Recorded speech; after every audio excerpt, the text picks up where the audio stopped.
இனிமே கண்ணை மூடிட்டு கடலை எண்ணெய் வாங்கலாம்.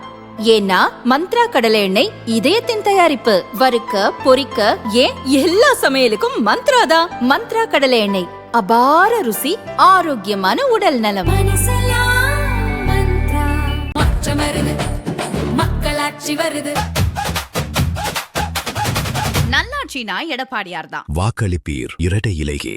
ஆளுகின்ற திமுக அரசு விடியல் பஸ் திட்டம், முதலமைச்சரின் காலை உணவு திட்டம், தமிழ் மின் நூலகம் ஆகிய 3 தேர்தல் விதிமுறைகளை மீறி தமிழக அரசின் சார்பாக இலவச பேருந்துகளில் விடியல் பயணம் என்றும் தொடர்ந்து விளம்பரப்படுத்தி கொண்டு தேர்தல் விதிமுறைகளை மீறி வருகிறார்கள்.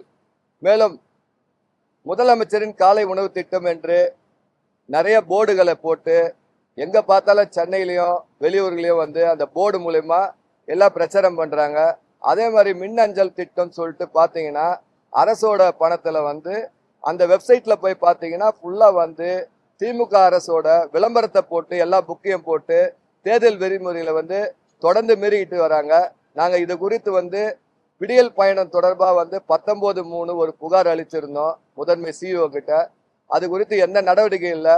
மேலும் இன்று அந்த விடியல் பயண திட்டத்தோட சேர்த்து முதலமைச்சரின் காலை உணவு திட்டம் விளம்பரத்தையும் மற்றும் மின்னஞ்சல்ல தமிழ் மின்னஞ்சல்ல விளம்பரப்படுத்துறதையும் தடுக்க வேண்டும் சொல்லி இது போல கரப்ட் பிராக்டிஸ் பண்றது பீப்புள்ஸ் ஆஃப் ரெப்ரசன்டேட்டிவ் ஆக்ட்ல 123 படி தண்டிக்கக்கூடிய செயலாகும். இந்த செயலை செய்யற அரசு அதிகாரி மீதும் இந்த கட்சிகள் மீதும் கடுமையான நடவடிக்கை எடுக்க வேண்டும் என்று சிஓ அலுவலகத்தில் இன்று அதிமுக சார்பாக புகார் அளித்துள்ளோம்.